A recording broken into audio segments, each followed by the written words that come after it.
Hello, everybody. My name is Dratnos, and welcome to my Mythic Fyrakk guide. This is going to be aimed to give you the information you need to fight this boss, to kill this boss.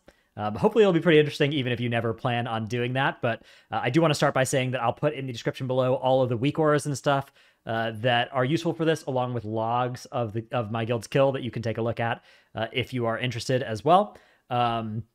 The liquid weak aura pack has pretty much everything you'd want for this fight, although there's one extra weak aura that a guildie of mine created that's really, really useful for phase 2 that I'd recommend as well.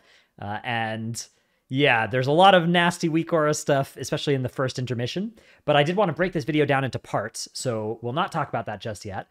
We will instead start off with phase 1. We begin with the beginning. So first thing to know about this boss, obviously, is that it will leap at whoever pulls it first. So you always want your tank to pull it first, just like any boss, but if anybody else randomly pulls first, then they're going to die.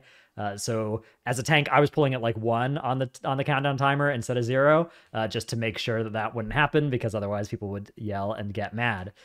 Now, the fight has a few differences on Mythic.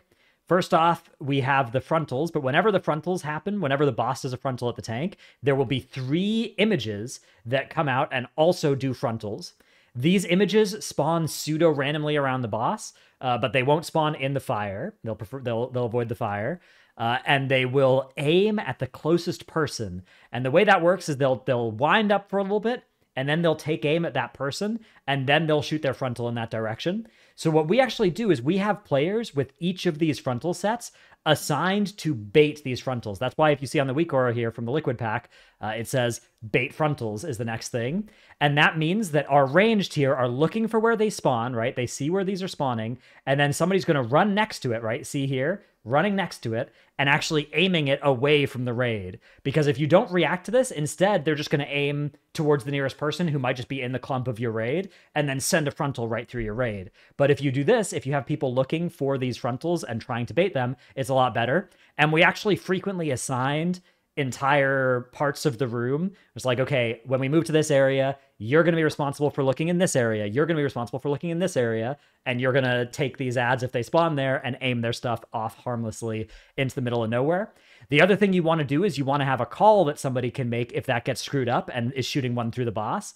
Echo used downtown to mean like one's coming from downtown through the boss. We use that as well. I think is a very good call to have so that people could know, oh, if I'm in this melee stack, I'm not safe. Now, it's not going to one-shot you, but this will absolutely contribute to your death along with anything else.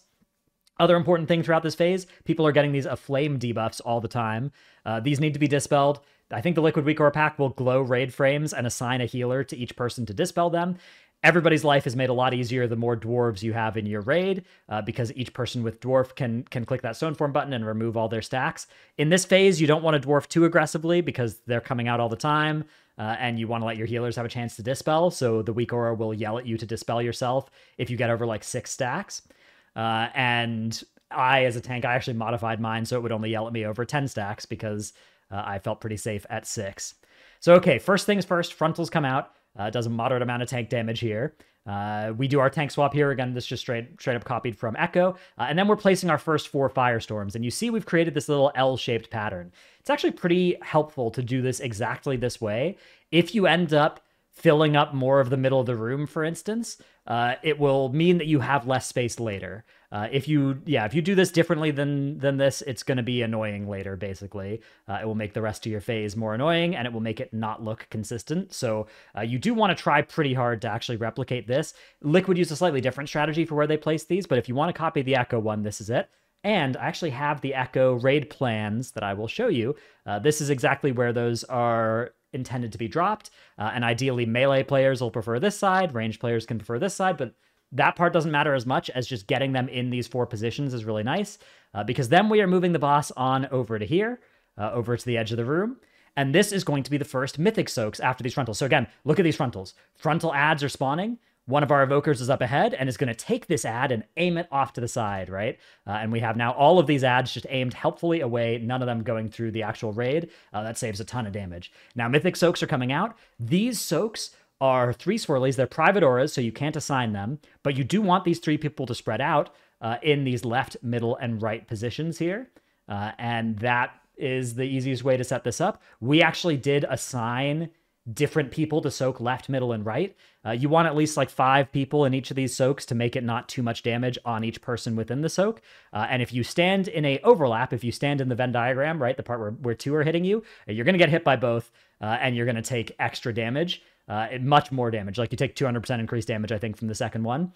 Tanks actually intentionally do that. We had our tanks intentionally stand between left and middle, although on this particular pull, it didn't actually work out here. You can see that left and middle didn't actually get close enough together for there to be...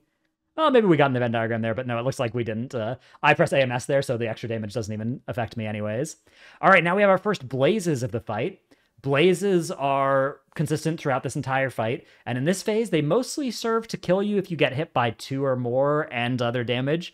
So you just want the general rule to be, try not to move your blaze.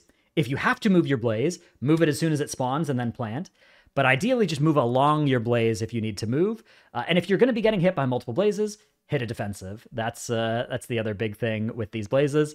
And then there's also frontals going on during this one. So you can see, again, look at this beautiful work by our evoker down here, right? We've got the blazes starting to come out. They've got a blaze over here. Oh, 2 images have spawned down here.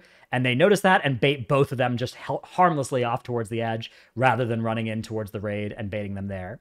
After that, we have our first Dream Rend of the fight, which I drag a little bit into the fire here. You don't have to drag it this far into the fire if you're short on damage here, but we were stopping damage in this phase anyways, so it didn't bother me to hurt the melee uptime. And then you want to move nice and far away, right? And during this, as soon as it actually starts sucking in, you start getting gripped towards it. So everybody, and that grip is stronger the closer you are to it. So you want to get nice and far. And then you want to take these stagger steps of moving away from these incoming projectiles until they've stopped spawning, and then you can do a nice big move. Now, this big move is pretty dangerous, right? So you see there's the weak aura that's telling you when you can start the big move. So we're all kind of waiting, making sure that we bait these last orbs along this plane rather than towards where we want to be. And then as soon as we get this big move, we're all starting to take this big move, but blazes are coming out at the same time. So for this set of blazes, I just plant on this pull as soon as I get my blaze, because it's an annoying like horizontal blaze. If I'd gotten a blaze that was going this way, I would instead have just ran along my blaze to keep bringing the boss towards where we want it to go. But instead, I just plant until my blaze goes off, and then I keep moving the boss, and we bring the boss over here. Another set of frontals coming out here, and again, baited so that they're not aimed at the raid. And then we get the next Firestorm. Now, this Firestorm is here, so we do the 4 of them along the wall here, and that's why this shape earlier was nice, right? That's why we did the first 4 like this, is because it leaves us with 4 empty spots over here to do on this next Firestorm. So once we fill that up, we effectively have gotten an entire row created from our 8 Firestorm and 3 Mythic Soak circles. Then we come along here towards the middle of the room. This circle here is actually a little suspicious. It's a little farther than it should be, but no matter. And here again, you can see soaking the Venn diagram. AMS trivializes that. We do our next set of Mythic Soaks. So our Mythic Soaks are done right here. Ideally, this one, it's not too important. Like if you screwed up your first soaks, this will be a little scuffed. Just try and recover it. Make sure nobody stands inside 2 of these Mythic Soaks. And then we get a blaze. Out of this Mythic Soaks, we all have to spread for our blazes and also bait frontals that are coming out at the same time. So you can see here frontals. This one is kind of suspicious, right? It's coming through the barrier. This is pretty natural here. There's going to be a suspicious frontal or 2 during this set. So this is a part where I called over voice every time, danger, right? Look out, defensive if you need to. And then we're also coming into the barrier after this as well. And this is where we're standing for this wildfire, which does do some initial damage to the raid after each cast and also advances this line of fire. After this is the next Dream Rift, which we take. This one, it is actually very nice to take it deep into the fire, deeper than this, ideally. On this pull, I took it less far than I should have, and I called it out. I was like, it's closer than it usually is. But the farther it is into the fire, the less strong the suck is for everybody, and the longer you have to react to balls coming your way.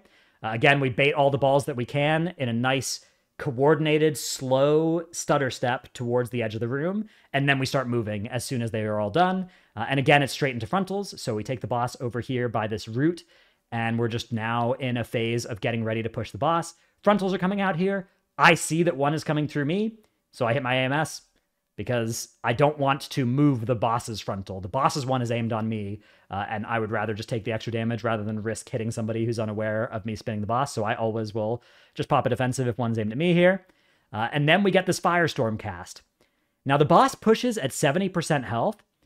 I recommend if you have a lot of damage and you're able to get to 70% during this Firestorm cast, just push through the boss. It means you won't be able to steal all of my guild's kill timing or cooldown timings from the logs because we pushed a little bit later than that. But I think it would be better to push during this Firestorm cast because it's a nice long cast, and the boss will finish this cast if you push it below 70% during this, and you can do a bunch of free damage that will help you, kill the boss earlier, because as soon as you get to 70% and hit the gas, that damage is relevant for the rest of the fight. Instead, we did what Echo did on their kill, which, obviously they had less damage back then as well. No Hellman chance, any of that stuff, and a lot less eye level. So we waited until the next frontal cast started, and we would say, okay, stop damage, stop damage, stop damage, go, right? And you see we push it to 70% just as this frontal cast is starting. And that one's only like a 2.4 second cast instead of a nice 4-second cast, so it's a little bit less good. But you can do a bunch of damage to the boss during this time, and all of this until it flies away. All of this free damage is very nice. If you're really slow, you do get another set of triple soaks here, but if your damage is that bad and it's not the first few pulls, you're going to have problems on this fight with the overall damage tech. So ideally, I think you want to push, by this 220 Firestorm, but if not, then the 225 frontal is totally fine. If you get the 234 triple soaks, that is bad damage that you have in your raid. Okay, that's phase 1. Hope you've enjoyed this video. Hope it helped. I will have all the raid plans, the logs, and the weak ores and stuff down in the description below. So do let me know if it did help, and I will try and continue making these for all the end bosses. Thanks for watching, and I'll see you in the guide for the first intermission.